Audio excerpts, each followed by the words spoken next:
it is wrong for everyone to pick up as truth or as a fact all the pronouncements of the members of the House of Representatives, particularly with the fictitious names, because there are rules in intelligence operations. I do not want to elaborate on intelligence operations. We have an intelligence expert on our side, two actually, who will be our resource persons. So let us wait for the trial. And as I said yesterday, if there is no trial, then I will answer it publicly. But I just want to wait what will happen to the articles of impeachment.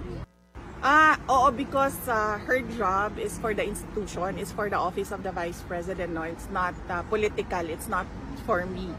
So that is why she will only bring good news, accomplishments, and announcements of the office of the Vice President.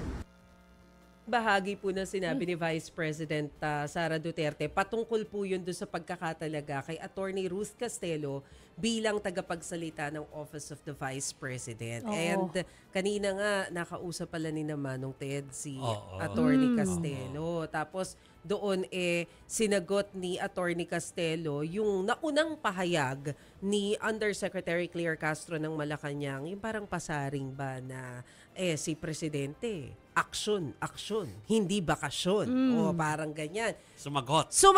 Ito yung sinabi. Kahit naman po siguro sinong anak, kung pwede na lang, hindi ka na nga umuwi. Kung pwede na lang, doon ka na matulog sa loob ng kulungan para masamahan ang tatay mo na 8 years old na nakakulong. Hindi ko po makita na bakasyon yung ginagawa ni Vice President Duterte.